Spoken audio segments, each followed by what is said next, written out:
بادشاہان عالم کے نام دعوت اسلام کی خطوط۔ نبی اکرم صلی اللہ علیہ وسلم نے حدیبیہ سے واپس ہو کر ماہ ذی الحجۃ الحرام 6 ہجری میں بادشاہوں کے نام دعوت اسلام کے خطوط بھیجنے کا قصد فرمایا۔ حضرات صحابہ جو کہ اطاعت اور جانثاری، اخلاص اور وفا شعاری کے سخت سے سخت امتحان میں ہر موقع پر درجہ اعلیٰ میں کامیابی کی سند اور رضی اللہ عنہم ورضوا عنہ کا زرعی تمغہ حاصل کر چکے تھے، بھلا وہ کب اس موقع سے چوکنے والے تھے۔ دل و جان سے تعمیل ارشاد کے لیے تیار ہو گئے اور ایک مناسب مشورہ آپ کی خدمت میں پیش کیا کہ یا رسول اللہ، ملوک اور سلاطین جس خط پر مہر نہ ہو اس کو قابل وثوق اور اعتماد نہیں سمجھتے، حتیٰ کہ ایسے خط کو پڑھتے تک نہیں۔ آپ صلی اللہ علیہ وسلم نے صحابہ کے مشورے سے ایک مہر کندہ کرائی جس کا حلقہ چاندی کا تھا اور نگینہ بھی چاندی ہی کا تھا، مگر صنعت حبشہ کی تھی۔ محمد الرسول اللہ اس مہر پر کندہ تھا، سب سے نیچے لفظ محمد تھا اور سب سے اوپر لفظ اللہ تھا، اور لفظ رسول درمیان میں تھا، اور سلاطین اور امراء کے نام خطوط روانہ فرمائے، ان کو حق کی دعوت دی اور اس سے آگاہ کر دیا کہ رعایا کی گمراہی کی تمام تر ذمہ داری تم پر عائد ہے۔ قیصر روم کے نام نامہ مبارک۔ بسم اللہ الرحمن الرحیم، من محمد عبد اللہ ورسولہ الی ہرقل عظیم الروم، سلام علی من اتبع الہدی، اما بعد فإنی ادعوک بدعایت الاسلام، اسلم تسلم یؤتک اللہ اجرک مرتین، فإن تولیت فإن علیک اسم الیریسیین، ویا اہل الکتاب تعالوا الی کلمۃ سواء بیننا وبینکم الا نعبد الا اللہ ولا نشرک بہ شیئا ولا يتخذ بعضنا بعضا اربابا من دون اللہ، فإن تولوا فقولوا اشہدوا بأننا مسلمون۔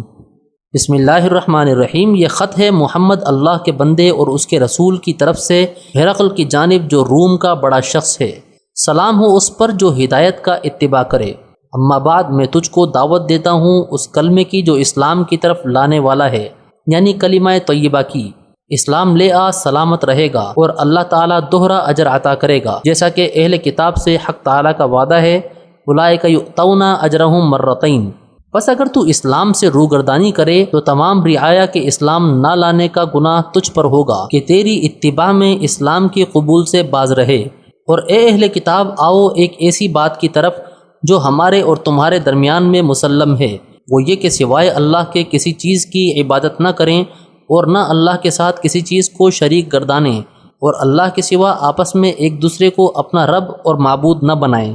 بس اگر وہ اسلام قبول نہ کریں تو آپ کہہ دیجئے کہ تم گواہ رہو کہ ہم مسلمان ہو چکے ہیں، یعنی اللہ کے حکم کے تابع ہو چکے ہیں۔ رسول اللہ صلی اللہ علیہ وسلم نے یہ والا نامہ دحیہ کلبی رضی اللہ تعالی عنہ کو دے کر قیصر روم کی طرف روانہ فرمایا۔ قیصر روم اس وقت فارس پر فتح یابی کے شکریہ میں حمص سے پیدل چل کر بیت المقدس آیا ہوا تھا۔ دحیہ کلبی رضی اللہ تعالی عنہ محرم 7 ہجری میں بیت المقدس پہنچے اور امیر بصرہ کے توسط سے قیصر روم کے دربار میں پہنچ کر آپ کا والا نامہ پیش کیا، اور والا نامہ پیش کرنے سے پہلے ایک مختصر سی تقریر فرمائی، اور وہ یہ ہے: قیصر روم کے دربار میں حضرت دحیہ رضی اللہ عنہ کی تقریر۔ اے قیصر روم، جس نے مجھ کو آپ کی طرف سفیر بنا کر بھیجا ہے وہ آپ سے کہیں بہتر ہے، اور جس ذات بابرکات نے ان کو پیغمبر بنا کر بھیجا وہ سب ہی سے اعلیٰ اور ارفع ہے۔ لہذا جو کچھ عرض کروں اس کو تواضع کے ساتھ سنیے اور اخلاص سے اس کا جواب دیجیے۔ اگر تواضع کے ساتھ نہ سنیں گے تو اس کو کما حقہ سمجھ نہیں سکیں گے، اور اگر جواب میں اخلاص نہ ہوگا تو وہ جواب عادلانہ اور منصفانہ نہ ہوگا۔ قیصر روم فرمائیے: دحیہ کلبی، آپ کو معلوم ہے کہ حضرت مسیح بن مریم صلی اللہ علی نبینا و علیہ وسلم نماز پڑھا کرتے تھے۔ قیصر روم: ہاں، بے شک نماز پڑھا کرتے تھے۔ دحیہ کلبی: میں آپ کو اس ذات پاک کی طرف بلاتا ہوں جس کے لیے حضرت مسیح نمازیں پڑھتے اور جس کے سامنے جبین نیاز ٹیکتے تھے، اور جس نے حضرت مسیح کو بطن مادر میں بنایا، اور جس نے ان تمام آسمانوں اور زمینوں کو پیدا کیا، اور بعد ازاں میں آپ کو اس نبی امی کی طرف بلاتا ہوں جس کی حضرت موسیٰ اور پھر حضرت عیسیٰ علیہ السلام نے بشارت دی ہے، اور آپ کو اس کا کافی اور شافی علم اور پوری خبر ہے۔ اگر آپ اس دعوت کو قبول کریں تو آپ کے لیے دنیا اور آخرت دونوں ہیں، ورنہ آخرت تو آپ کے ہاتھ سے جاتی ہی رہے گی، اور دنیا میں دوسرے لوگ آپ کے شریک ہوں گے۔ اور یقین جانیے کہ آپ کا ایک پروردگار ہے جو منکرین کو کچل ڈالتا ہے اور اپنی نعمتوں کو بدلتا رہتا ہے۔ قیصر روم نے آپ کا والا نامہ دحیہ کے ہاتھ سے لے کر سر اور آنکھوں پر رکھا اور بوسہ دیا اور کھول کر اس کو پڑھا اور کہا، سوچ کر کل اس کا جواب دوں گا، اور اپنے خدام کو یہ حکم دیا کہ جو لوگ آپ کی قوم کے میرے ملک میں آئے ہوئے ہوں ان کو حاضر کیا جائے تاکہ ان سے احوال معلوم کروں۔ اتفاق سے ابو سفیان قریش کی ایک جماعت کے ساتھ اس وقت بغرض تجارت شام آئے ہوئے تھے۔ ابو سفیان اس وقت تک مسلمان نہ ہوئے تھے۔ قیصر کے آدمی ان کو غزہ سے جا کر لائے اور دربار میں حاضر کیا۔ بڑی شان و شوکت سے دربار منعقد کیا۔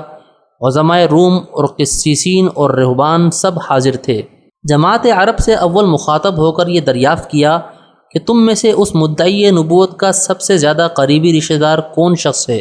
ابو سفیان نے کہا، میں۔ قیصر روم نے کہا، تم میرے قریب ہو جاؤ، اور باقی قریش کی جماعت کو ان کے پیچھے بیٹھنے کا حکم دیا اور یہ کہا کہ میں ان سے کچھ دریافت کروں گا، اگر جھوٹ بولیں تو تم ان کی تکذیب کر دینا۔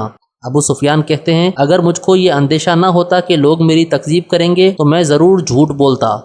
بعد ازاں حسب ذیل گفتگو کا سلسلہ شروع ہوا۔ قیصر، تم میں ان کا نسب کیسا ہے؟ ابو سفیان، وہ بڑے عالی نسب ہیں، ان سے بڑھ کر کسی کا نسب نہیں۔ قیصر، کیا ان کے آباء و اجداد میں کوئی بادشاہ بھی ہوا؟ ابو سفیان، نہیں۔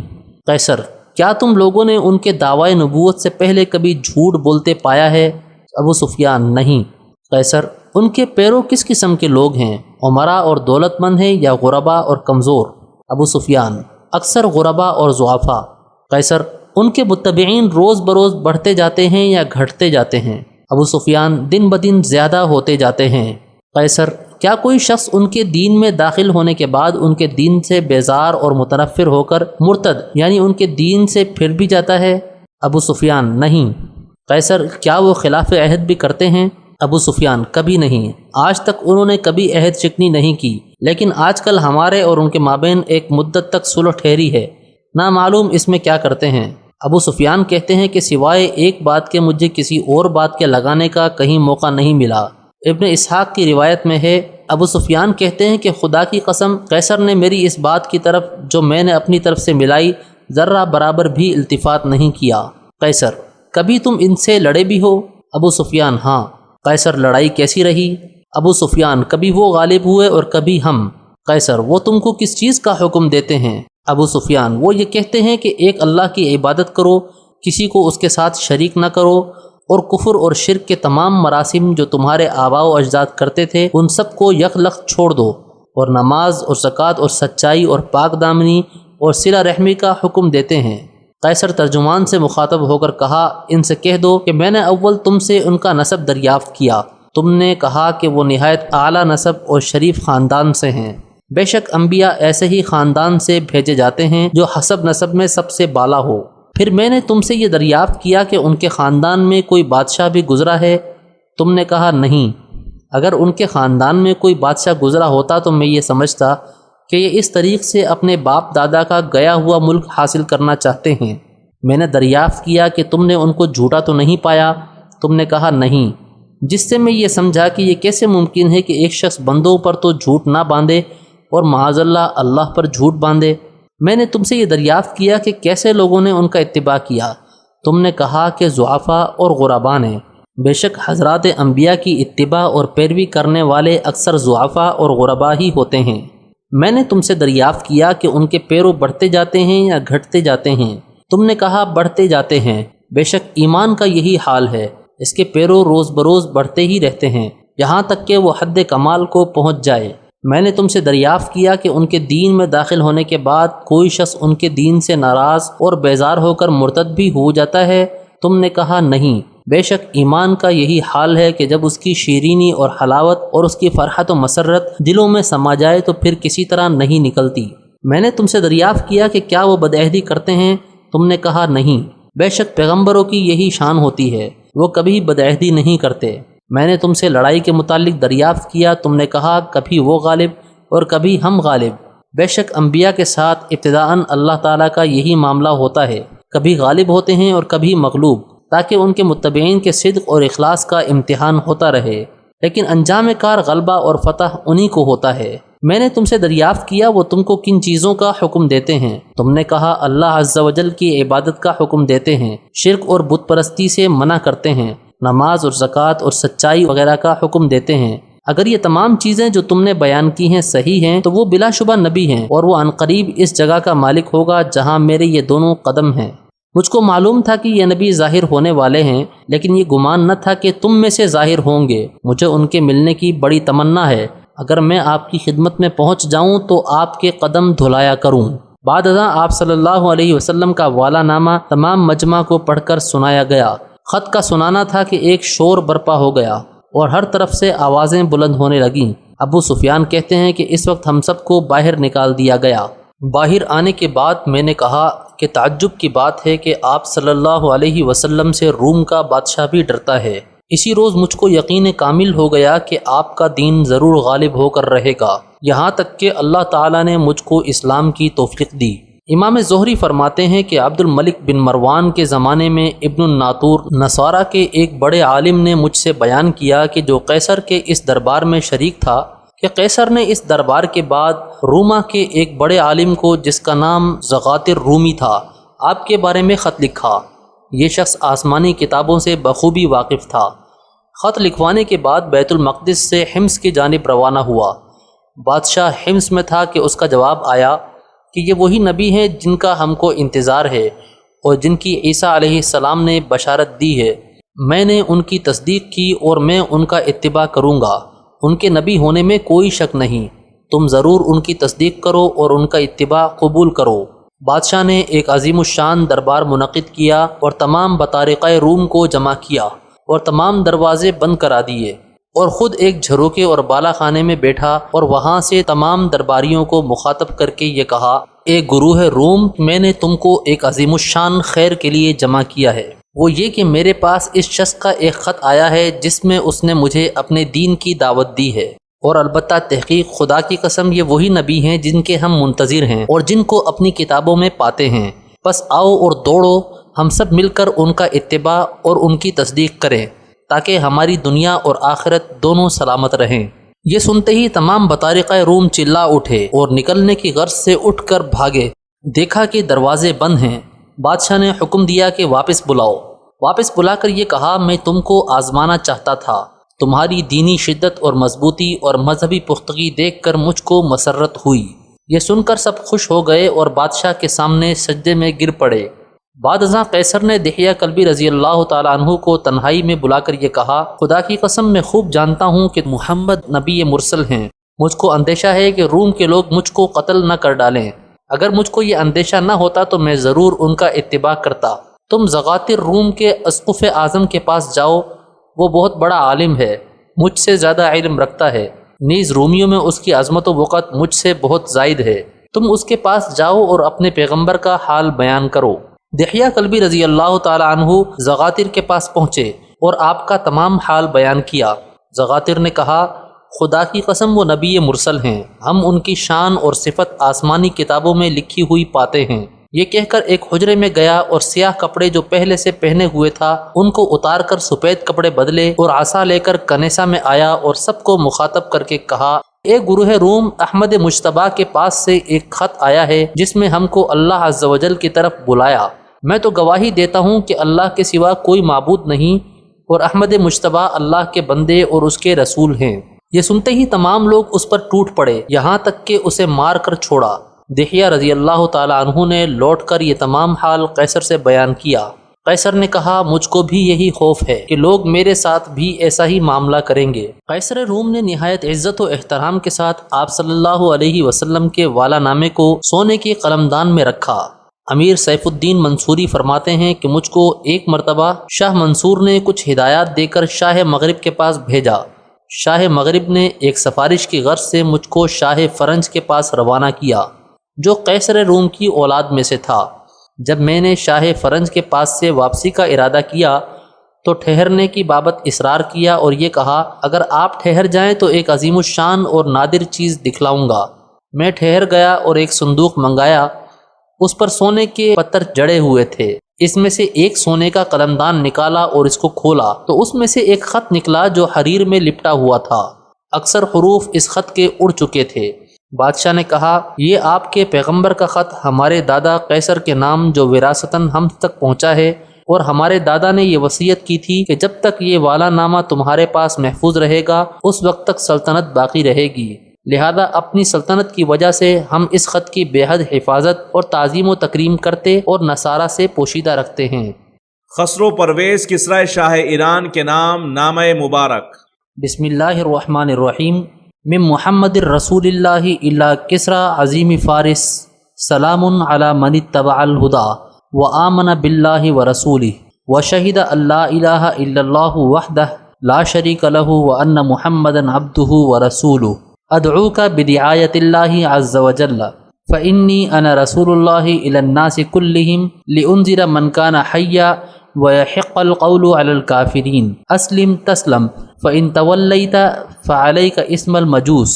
بسم اللہ الرحمن الرحیم۔ من جانب محمد رسول اللہ بجانب کسرا شاہ فارس، سلام ہے اس شخص پر جو ہدایت کا اتباع کرے اور اللہ اور اس کے رسول پر ایمان لائے اور گواہی دے کہ اللہ کے سوا کوئی معبود نہیں، وہ ایک ہے، کوئی اس کا شریک نہیں، اور محمد صلی اللہ علیہ وسلم اللہ کے بندے اور اس کے رسول ہیں۔ میں تجھ کو اللہ عز و جل کے حکم کے مطابق اس دین کی دعوت دیتا ہوں کہ میں اللہ کا رسول ہوں تمام لوگوں کی طرف، تاکہ ڈراؤں اس شخص کو جس کا دل زندہ ہے، اور پوری ہو حجت اللہ کی کافروں پر، اسلام لا سلامت رہے گا، اور اگر تو نے روگردانی کی تو تمام مجوس کا گناہ تجھ پر ہوگا۔ رسول اللہ صلی اللہ علیہ وسلم نے عبداللہ بن حذافہ سہمی رضی اللہ تعالیٰ عنہ کو یہ والا نامہ دے کر روانہ فرمایا۔ کسرا آپ کے والا نامہ کو دیکھتے ہی آگ بگولا ہو گیا اور خط کو چاک کر ڈالا، اور یہ کہا کہ یہ شخص مجھ کو یہ خط لکھتا ہے کہ مجھ پر ایمان لے آؤ، حالانکہ یہ شخص میرا غلام ہے۔ عبداللہ بن حذافہ رضی اللہ عنہ نے آ کر آپ صلی اللہ علیہ وسلم سے واقعہ بیان کیا۔ آپ نے فرمایا کسرا کا ملک ٹکڑے ٹکڑے اور پارا پارا ہو گیا، اور کسرا نے بازان گورنر یمن کو لکھا کہ فوراً 2 قوی آدمی حجاز روانہ کرو کہ وہ اس شخص کو کہ جس نے ہم کو یہ خط لکھا ہے گرفتار کر کے میرے سامنے لائیں۔ بازان نے فوراً 2 آدمیوں کو آپ صلی اللہ علیہ وسلم کے نام ایک خط دے کر روانہ کیا۔ جب یہ دونوں آدمی بازان کا خط لے کر بارگاہ نبوت میں پہنچے تو آپ کی خداداد عظمت و ہیبت سے متاثر ہوئے بغیر نہ رہ سکے۔ اسی حالت میں بازان کا خط آپ کی خدمت میں پیش کیا۔ خط سن کر آپ صلی اللہ علیہ وسلم مسکرائے اور دونوں کو اسلام کی دعوت دی، اور یہ فرمایا کہ کل آنا۔ اگلے روز یہ دونوں شخص حاضر خدمت ہوئے۔ آپ صلی اللہ علیہ وسلم نے فرمایا آج شب میں فلاں وقت اللہ تعالیٰ نے کسرا پر اس کے بیٹے شیرویہ کو مسلط کر دیا، اور شیرویہ نے کسرا کو قتل کر ڈالا۔ یہ شب 6 شنبہ کی شب تھی۔ 10 راتیں ماہ جمادی الاولیٰ سن 7 ہجری کی گزر چکی تھیں۔ آپ صلی اللہ علیہ وسلم نے فرمایا تم واپس جاؤ اور بازان سے جا کر یہ سب حال بیان کر دو، اور فرمایا کہ بازان سے یہ بھی کہہ دینا کہ میرا دین اور میری سلطنت وہاں تک پہنچے گی جہاں تک کسرا کی پہنچی ہے۔ بازان نے سن کر یہ کہا کہ یہ بات بادشاہوں کی سی نہیں، اگر یہ خبر صحیح ہے تو خدا کی قسم وہ بلا شبہ نبی ہیں۔ چنانچہ اس خبر کی تصدیق ہو گئی۔ بازان مع اپنے خاندان اور رفقا اور احباب کے مشرف باسلام ہو گیا، اور اپنے اسلام سے حضور پرنور صلی اللہ علیہ وسلم کو مطلع کیا۔ نجاشی شاہ حبشہ کے نام نامہ مبارک۔ بسم اللہ الرحمن الرحیم۔ من محمد الرسول اللہ الی النجاشی ملک الحبشہ، سلام علیک، اما بعد فانی احمد الیک اللہ الذی لا الہ الا هو الملک القدوس السلام المؤمن المہیمن، واشهد ان عیسی ابن مریم روح اللہ وکلمتہ القاها الى مریم البتول الطیبہ الحمونہ، وحملت بعیسی فخلقہ اللہ من روحہ ونفخہ كما خلق آدم بیدہ، وانی ادعوک الى اللہ وحدہ لا شریک لہ والموالاة على طاعتہ، وان تتبعنی وتؤمن بالذی جاءنی فإنہ رسول اللہ، وانی ادعوک وجنودک الى اللہ تعالی فقد بلغت ونصحت فاقبلوا نصیحتی والسلام علی من اتبع الہدا۔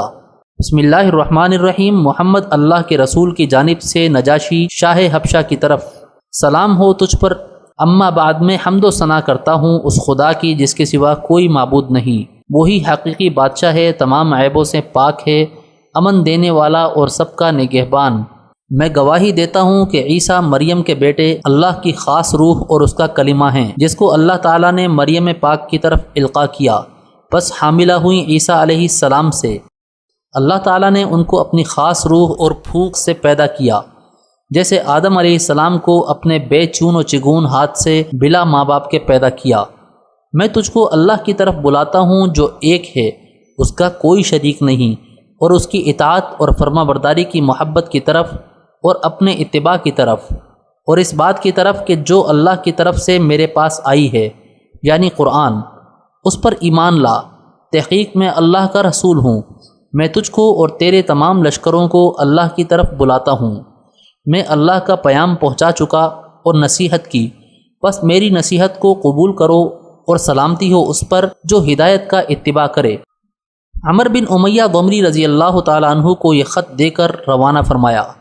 عمر بن امیہ نے آپ صلی اللہ علیہ وسلم کا خط پہنچایا اور بادشاہ کو مخاطب ہو کر یہ کہا کہ اے اسحمہ، مجھے آپ سے کچھ کہنا ہے، امید ہے کہ آپ غور سے سنیں گے۔ ہمیں آپ پر اعتماد اور اطمینان اور آپ سے حسن ظن ہے۔ ہم نے جب کبھی آپ سے کسی خیر اور بھلائی کی امید کی، ہمیں وہ بھلائی آپ سے حاصل ہوئی۔ آپ کے سایہ امن میں ہم کو کبھی خوف و ہراس پیش نہیں آیا۔ انجیل جس کا حجت ہونا آپ کی زبانی معلوم ہوا ہے، وہ ہمارے اور آپ کے مابین شاہد عدل ہے، جس کی شہادت رد نہیں کی جا سکتی، اور ایسی قاضی اور حاکم ہے کہ جو اپنے فیصلے میں عدل اور انصاف سے تجاوز نہیں کرتا۔ اگر آپ نے اس دعوت کو قبول نہ کیا تو آپ اس نبی امی کے حق میں ایسے ہی ثابت ہوں گے جیسا کہ یہود عیسیٰ علیہ السلام کے حق میں۔ رسول اللہ صلی اللہ علیہ وسلم نے اپنے قاصد اور سفیر اوروں کے پاس بھی روانہ فرمائے ہیں، لیکن بنسبت دوسروں کے تم سے زیادہ امید ہے۔ نجاشی کا جواب۔ نجاشی نے کہا، میں گواہی دیتا ہوں اور قسم کھاتا ہوں کہ آپ وہی نبی ہیں جن کا اہل کتاب انتظار کرتے تھے، اور جس طرح موسیٰ علیہ السلام نے راکب الحمار سے عیسیٰ علیہ السلام کی بشارت دی ہے، اسی طرح راکب الجمل سے محمد رسول اللہ صلی اللہ علیہ وسلم کی بشارت دی ہے، اور مجھے آپ کی نبوت اور رسالت کا اس درجے یقین ہے کہ عینی مشاہدے کے بعد بھی میرے یقین اور اذعان میں اضافہ نہ ہوگا۔ اور آپ صلی اللہ علیہ وسلم کے والے نامے کو آنکھوں سے لگایا اور تخت سے اتر کر زمین پر بیٹھ گیا اور اسلام قبول کیا اور حق کی شہادت دی اور آپ کے والے نامے کا جواب لکھوایا۔ نجاشی کی طرف سے آپ صلی اللہ علیہ وسلم کے والا نامہ کا جواب۔ بسم اللہ الرحمن الرحیم، الی محمد رسول اللہ من النجاشی الاصحم ابن ابجز۔ بسم اللہ الرحمن الرحیم، محمد الرسول اللہ کی جانب نجاشی اصحم بن ابجز کی جانب سے سلام ہو آپ پر اے اللہ کے پیغمبر، اور رحمتیں اور برکتیں ہوں اللہ کی آپ پر۔ میں تعریف کرتا ہوں اس ایک خدا کی جس نے مجھ کو اسلام کی ہدایت اور توفیق مرحمت فرمائی۔ یا رسول اللہ، آپ کا والا نامہ پہنچا۔ عیسیٰ علیہ السلام کی بابت جو کچھ آپ نے ذکر کیا، قسم ہے آسمان اور زمین کے پروردگار کی، عیسیٰ علیہ السلام اس سے ذرہ برابر زیادہ نہیں۔ بلا شبہ ان کی شان وہی ہے جو آپ نے ذکر کی۔ جو دین دے کر آپ ہماری طرف بھیجے گئے، ہم نے اس کو پہچان لیا اور آپ کے ابن عم اور ان کے رفقا کی مہمانی کی۔ بس میں گواہی دیتا ہوں کہ آپ اللہ کے سچے اور تصدیق کیے ہوئے رسول ہیں۔ میں نے آپ سے اور آپ کے ابن عم سے بیعت کی اور ان کے ہاتھ پر اللہ رب العالمین کے لیے اسلام لایا۔ آپ کی خدمت میں اپنے بیٹے ارحا بن اصحم کو بھیجتا ہوں۔ میں صرف اپنی ذات کا مالک ہوں، اگر اشارہ ہو تو میں خود خدمت میں حاضر ہوں۔ یا رسول اللہ، میں گواہی دیتا ہوں کہ آپ جو کچھ فرماتے ہیں وہ بالکل حق ہے۔ سلام ہو آپ پر اے اللہ کے رسول۔ نجاشی نے اپنے بیٹے کو حبشہ کے 60 آدمیوں کے ساتھ ایک کشتی میں سوار کر کے آپ کی خدمت میں روانہ کیا، لیکن وہ کشتی راستے میں غرق ہو گئی۔ مقوقس شاہ مصر و اسکندریہ کے نام مبارک۔ بسم اللہ الرحمن الرحیم، من محمد عبد اللہ ورسولہ الی المقوقس عظیم القبط، سلام علی من اتبع الہدی، اما بعد فانی ادعوک بدعایت الاسلام، اسلم تسلم یؤتک اللہ اجرک مرتین، فان تولیت فعلیک اسم القبط یا اہل الکتاب، تعالوا الی کلمۃ سواء بیننا وبینکم الا نعبد الا اللہ ولا نشرک به شیئا ولا يتخذ بعضنا بعضا اربابا من دون اللہ، فان تولوا فقولوا اشہدوا بأننا مسلمون۔ بسم اللہ الرحمن الرحیم، محمد اللہ کے بندے اور اس کے رسول کی جانب سے مقوقس عظیم قبط کے نام، سلام ہو اس پر جو ہدایت کا اتباع کرے۔ میں تجھ کو اسلام کی دعوت دیتا ہوں، اسلام لا سلامت رہے گا، اور اللہ تعالیٰ تجھ کو دوہرا اجر عطا فرمائے گا، اور اگر تو نے اس دعوت سے اعراض کیا تو تمام قبط کے حق نہ قبول کرنے کا گناہ تجھ پر ہوگا۔ اے اہل کتاب، آؤ ایسی سیدھی بات کی طرف جو ہمارے اور تمہارے درمیان مسلم ہے، وہ یہ کہ سوائے خدا تعالیٰ کے کسی کی عبادت نہ کریں اور کسی کو اس کے ساتھ شریک نہ کریں، اور ہم میں کا بعض کو سوائے خدا کے رب نہ بنائے۔ پس اگر اس سے اعراض کریں تو کہہ دو کہ گواہ رہو کہ ہم مسلمان اور اللہ کے فرما بردار ہے۔ مہر لگا کر حاطب بن ابی بلتعہ رضی اللہ تعالیٰ عنہ کو دیا کہ لے کر شاہ مصر کے پاس روانہ ہوں۔ حاطب رضی اللہ تعالیٰ عنہ آپ کا والا نامہ لے کر روانہ ہوئے۔ اول مصر پہنچے، معلوم ہوا کہ بادشاہ اسکندریہ میں ہے۔ اسکندریہ پہنچے، دیکھا کہ بادشاہ ایک جھروکے میں بیٹھا ہوا ہے جو لب دریا پر واقع ہے۔ نیچے سے نامہ مبارک اشارے سے بتلایا۔ بادشاہ نے اندر بلانے کا حکم دیا۔ حاطب رضی اللہ تعالیٰ عنہ اندر پہنچے اور آپ کا والا نامہ پیش کیا۔ توقیر اور عظمت کے ساتھ آپ کا والا نامہ کو لیا اور پڑھا۔ حضرت حاطب راوی ہیں کہ بعد ازاں شاہ اسکندریہ نے بطور مہمان مجھ کو ایک مکان میں ٹھہرا دیا۔ ایک روز تمام بطارقہ یعنی زعماء اور قائدین کو جمع کر کے مجھ کو بلایا اور یہ کہا کہ میں تم سے کچھ گفتگو کرنا چاہتا ہوں، سمجھ کر جواب دینا۔ حاطب رضی اللہ تعالیٰ عنہ نے کہا بہتر ہے۔ مقوقس نے کہا جن کا تم خط لے کر آئے ہو کیا وہ نبی نہیں ہیں؟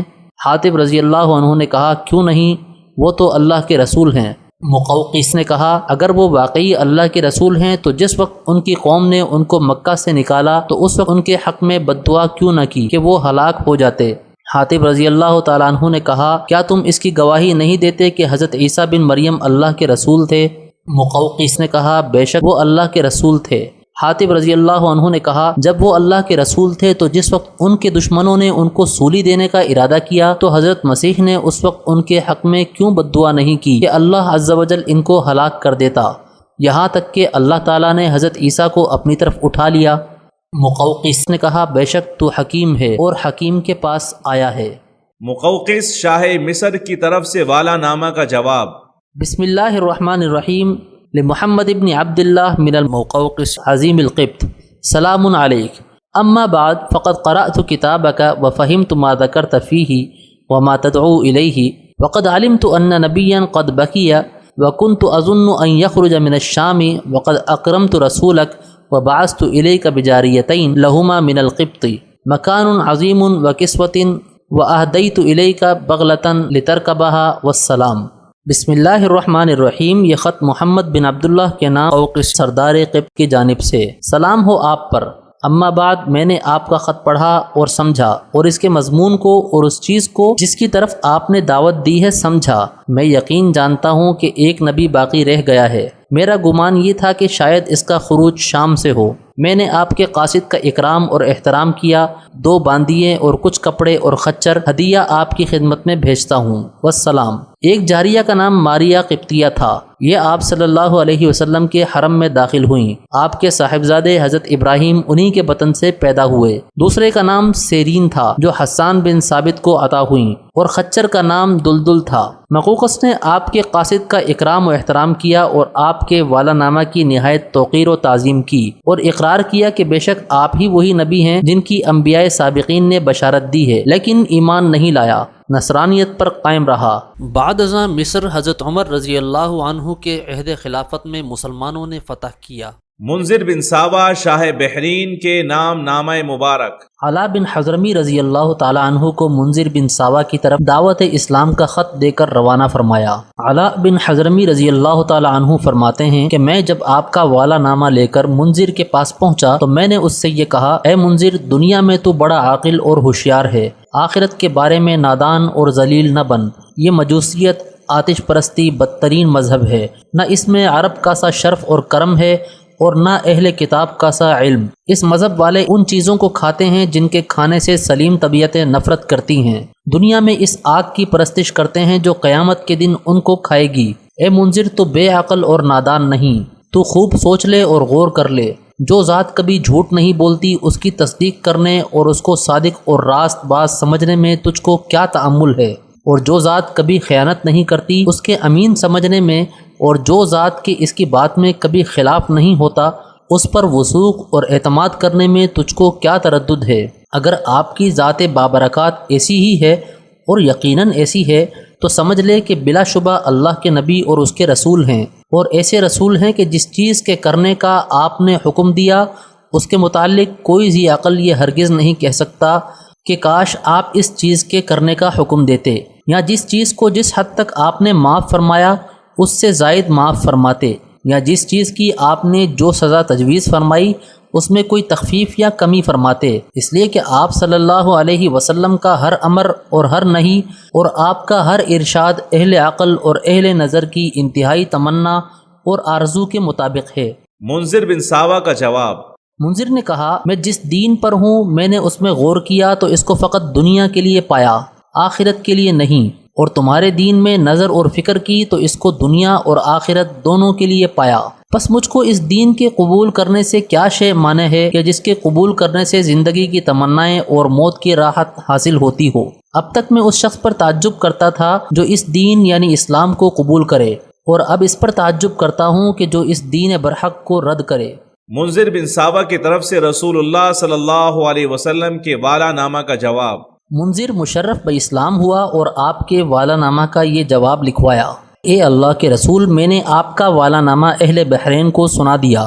بعضوں نے اسلام کو پسند کیا اور اس میں داخل ہوئے، اور بعضوں نے ناپسند کیا، اور میرے ملک میں یہودی اور مجوسی رہتے ہیں، اس بارے میں آپ اپنا حکم صادر فرمائیں۔ آپ صلی اللہ علیہ وسلم نے یہ جواب لکھوا کر بھیجا: بسم اللہ الرحمن الرحیم، من محمد الرسول اللہ الی المنذر بن ساوا، سلام علیک، فإنی احمد الیک اللہ الذی لا الہ الا ہو واشہد ان محمد الرسول اللہ، اما بعد فإنی اذکرک اللہ عز وجل فإنہ من ینصح فإنما ینصح لنفسہ وإنہ من یطع رسولی ویتبع امرہم فقد اطاعنی ومن نصح لهم فقد نصح لي وأن رسلي قد أثنوا عليك خيرا وإني قد شفعتك في قومك فاترك للمسلمين ما أسلموا عليه وعفوت عن أهل الذنوب فاقبل منهم أنك مهما تصلح فلن نعزلك عن عملك ومن أقام على يهوديته أو مجوسيته فعليه الجزية۔ زاد المعاد۔ یعنی بسم اللہ الرحمن الرحیم، یہ خط ہے محمد رسول اللہ کی جانب سے منذر بن ساوا کی طرف۔ سلام ہو تم پر، میں تیری طرف اس خدائے پاک کی حمد پہنچاتا ہوں جس کے سوا کوئی معبود نہیں، اور گواہی دیتا ہوں کہ محمد اللہ کے رسول ہیں۔ بعد ازاں میں تجھ کو اللہ عز و جل یاد دلاتا ہوں، اس لیے کہ جو شخص اللہ کے ساتھ خیر خواہی اور وفاداری کرے وہ حقیقت میں اپنی ذات کی خیر خواہی کرتا ہے، اور جس نے میرے قاصدوں کی اطاعت کی اور ان کے حکم کا اتباع کیا پس تحقیق اس نے میری اطاعت کی، اور جس نے ان کی خیر خواہی کی اس نے میری خیر خواہی کی۔ میرے قاصدوں نے آ کر تمہاری تعریف و توصیف کی، میں نے تمہاری قوم کے بارے میں تمہاری سفارش قبول کی، پس وہ املاک مسلمانوں کے قبضے میں چھوڑ دو جس پر وہ اسلام لائے ہیں، اور خطا کاروں کو میں نے معاف کیا، اس سے اسلام یا توبہ قبول کرو، اور جب تک تم ٹھیک اور درست رہو گے تو ہم تم کو معزول نہ کریں گے، اور جو شخص اپنی یہودیت یا مجوسیت پر قائم رہے تو اس پر جزیہ ہے۔ شاہ عمان کے نام مبارک۔ بسم اللہ الرحمن الرحیم، من محمد ابن عبد اللہ ورسولہ الی جعفر وعبد ابنی جلندی، سلام علی من اتبع الہدی، اما بعد فإنی ادعوکما بدعایت الاسلام، اسلما تسلما، فإنی رسول اللہ الی الناس کافہ، لانذر من کان حیا ویحق القول علی الکافرین، وانکما ان اقررتما بالاسلام ولیتکما، وان ابیتما ان تقر بالاسلام فإن ملککما زائل عنکما وخیلی تحل بساحتکما وتظہر نبوتی علی ملککما۔ بسم اللہ الرحمن الرحیم، یہ خط ہے محمد بن عبداللہ رسول اللہ کی طرف سے جعفر اور عبد پسران جلندی کی طرف۔ سلام ہے اس پر جو ہدایت کا اتباع کرے۔ اما بعد میں تم دونوں کو اسلام کی دعوت دیتا ہوں، اسلام لے آؤ سلامت رہو گے، اس لیے کہ میں اللہ کا رسول ہوں تمام لوگوں کی طرف، تاکہ ڈراؤں اللہ کے عذاب سے اس کو کہ جو زندہ ہو، اور ثابت ہو اللہ کی حجت کافروں پر۔ تم اگر اسلام کا اقرار کرو تو تم کو تمہارے ملک پر بدستور باقی رکھیں گے، ورنہ سمجھ لو کہ تمہاری سلطنت عنقریب زائل ہونے والی ہے، اور میرے سوار تمہارے گھر کے صحن تک پہنچیں گے، اور میری نبوت و رسالت تمہارے ملک کے تمام ادیان پر غالب آ کر رہے گی۔ ذی قعدۃ الحرام 8 ہجری میں عمر بن عاص رضی اللہ عنہ کو آپ نے والا نامہ دے کر پسران جلندی، عبد اور جعفر کی طرف روانہ فرمایا۔ عمر بن عاص فرماتے ہیں کہ میں آپ کا والا نامہ لے کر عمان پہنچا۔ اول عبد سے ملاقات ہوئی، نہایت حلیم اور بردبار اور نیک خو تھے۔ میں نے کہا کہ میں رسول اللہ کا قاصد ہوں۔ رسول اللہ صلی اللہ علیہ وسلم نے مجھ کو یہ خط دے کر آپ اور آپ کے بھائی کی طرف بھیجا ہے۔ عبد نے کہا کہ اعلیٰ رئیس اور بادشاہ میرے بڑے بھائی جعفر ہیں، میں آپ کو ان سے ملا دوں گا، یہ خط ان کے سامنے پیش کر دینا۔ بعد ازاں مجھ سے کہا کہ تم ہم کو کس چیز کی طرف دعوت دینے آئے ہو؟ عمر بن عاص: ایک اللہ کی عبادت کرو، بت پرستی کو چھوڑو، اور اس بات کی گواہی دو کہ محمد اللہ کے بندے اور اس کے رسول ہیں۔ عبد: اے عمر بن عاص، تم اپنی قوم کے سردار کے بیٹے ہو، بتلاؤ کہ تمہارے باپ نے کیا کیا، ہم ان کی اقتدا کریں گے۔ عمر بن عاص: میرے باپ مر گئے اور آپ پر ایمان نہیں لائے، اور میری تمنا تھی کہ کاش وہ اسلام لاتے اور آپ کی تصدیق کرتے۔ ایک عرصے تک میں انہی کی رائے پر رہا، یہاں تک کہ اللہ تعالیٰ نے مجھ کو اسلام کی ہدایت اور توفیق سے سرفراز فرمایا۔ عبد: تم کب مسلمان ہوئے؟ چند ہی روز ہوئے۔ عبد: کہاں مسلمان ہوئے؟ عمر بن عاص: نجاشی شاہ حبشہ کے ہاتھ پر، اور نجاشی بھی مسلمان ہو چکا ہے۔ عبد: نجاشی کے اسلام لے آنے کے بعد اس کی قوم نے اس کے ساتھ کیا معاملہ کیا؟ عمر بن عاص: حسب سابق اس کو بادشاہت پر برقرار رکھا اور اس کے متبع اور پیرو بنے۔ عبد: اساقفہ یعنی پادریوں اور رہبان نے کیا کیا؟ عمر بن عاص: سب نے اس کا اتباع کیا۔ عبد: اے عمر، غور کرو، کیا کہہ رہے ہو؟ خوب سمجھ لو کہ جھوٹ سے بڑھ کر کوئی بری خصلت نہیں، اور انسان کے لیے جھوٹ سے زیادہ رسوا کرنے والی کوئی چیز نہیں۔ عمر بن عاص: حاشا وکلا، میں نے جھوٹ نہیں کہا، اور نہ ہمارے دین میں جھوٹ بولنا حلال ہے۔ عبد: معلوم نہیں کہ ہرقل قیصر روم کو نجاشی کے اسلام لانے کی خبر ہوئی یا نہیں؟ عمر بن عاص: ہرقل کو نجاشی کے مسلمان ہونے کا علم ہے۔ عبد: تم کو کیسے معلوم ہوا؟ عمر بن عاص: نجاشی قیصر روم کو خراج ادا کرتا تھا، مسلمان ہونے کے بعد خراج دینے سے انکار کر دیا، اور یہ کہا کہ خدا کی قسم اگر قیصر روم مجھ سے 1 درہم بھی مانگے تو وہ بھی نہ دوں گا۔ قیصر روم کو جب نجاشی کی یہ بات پہنچی تو قیصر روم خاموش ہو گیا۔ قیصر کی خاموشی کو دیکھ کر قیصر روم کے بھائی نیاق نے نہایت غصے سے کہا کہ کیا آپ اپنے غلام یعنی نجاشی کو ایسے ہی چھوڑ دیں گے کہ خراج بھی ادا نہ کرے اور آپ کا مذہب چھوڑ کر نیا دین اختیار کر لے؟ قیصر نے کہا، نجاشی کو اختیار ہے کہ وہ جس دین کو چاہے اختیار کرے، اس نے اس دین کو پسند کیا۔ خدا کی قسم اگر مجھ کو اپنی سلطنت کا اندیشہ نہ ہوتا تو میں بھی یہی دین اختیار کرتا۔ عبد: بہت متعجب ہو کر، اے عمر، کیا کہہ رہے ہو؟ عمر بن عاص: خدا کی قسم میں نے بالکل سچ کہا ہے۔ عبد: اچھا یہ بتاؤ کہ تمہارے پیغمبر کس چیز کا حکم دیتے ہیں اور کس چیز سے منع کرتے ہیں؟ عمر بن عاص: اللہ عز و جل کی اطاعت کا حکم دیتے ہیں اور اس کی معصیت اور نافرمانی سے منع فرماتے ہیں، بھلائی اور صلہ رحمی کا حکم دیتے ہیں، ظلم اور تعدی اور شراب خوری، بت پرستی اور صلیب پرستی سے منع فرماتے ہیں۔ عبد: کیا ہی اچھی دعوت اور کیا ہی عمدہ تلقین ہے، کاش میرا بھائی بھی میرے ساتھ اتفاق کرے اور دونوں مل کر آپ کی خدمت میں حاضر ہوں، آپ پر ایمان لائیں اور آپ کی تصدیق کریں، لیکن ممکن ہے کہ میرا بھائی اپنی سلطنت کی وجہ سے اس بارے میں تأمل کرے۔ عمر بن عاص: اگر اسلام لے آئے تو رسول اللہ اس کی بادشاہت کو بدستور برقرار رکھیں گے اور یہ حکم دیں گے کہ اپنی قوم کے امراء اور اغنیاء سے صدقات وصول کریں اور اپنی قوم کے فقراء اور مساکین پر ان کو تقسیم کریں۔ عبد: یہ تو نہایت عمدہ بات ہے، یہ بتاؤ کہ صدقات کتنے اور کس طرح لیے جاتے ہیں؟ عمر بن عاص: میں نے تفصیل سے بتایا کہ سونے اور چاندی میں اتنی زکوٰۃ لی جاتی ہے اور اونٹ اور بکریوں میں اتنی۔ بعد ازاں عبد نے مجھ کو اپنے بھائی جعفر کے سامنے پیش کیا، میں نے آپ صلی اللہ علیہ وسلم کا والا نامہ سر بمہر اس کو دیا، مہر کھول کر اس کو پڑھا اور مجھ کو بیٹھنے کا حکم دیا اور قریش کا کچھ حال دریافت کیا۔ 1-2 روز کے تأمل کے بعد جعفر بھی اسلام پر آمادہ ہو گیا اور دونوں بھائیوں نے مل کر ایک روز اپنے اسلام کا اعلان کیا۔ بہت سے لوگ ان کے ساتھ مسلمان ہو گئے اور جو مسلمان نہیں ہوئے ان پر جزیہ قائم کر دیا گیا۔ رئیس یمامہ حوزہ بن علی کے نام مبارک۔ بسم اللہ الرحمن الرحیم۔ من محمد الرسول اللہ الی حوزہ ابن علی، سلام علی من اتبع الہدی، وعلم ان دینی سیظہر الی منتہی الخف والحافر فاسلم تسلم واجعل لک ما تحت یدیک۔ بسم اللہ الرحمن الرحیم۔ یہ خط ہے محمد رسول اللہ کی طرف سے حوزہ بن علی کے نام۔ سلام ہے اس پر جو ہدایت کا اتباع کرے۔ معلوم کر لو کہ میرا دین وہاں تک پہنچے گا جہاں اونٹ اور گھوڑے پہنچ سکتے ہیں۔ اسلام لے آؤ، سلامت رہو گے اور تمہارے مقبوضات پر تم کو بدستور برقرار رکھیں گے۔ سلید بن عمر رضی اللہ تعالی عنہ کو یہ خط دے کر روانہ فرمایا۔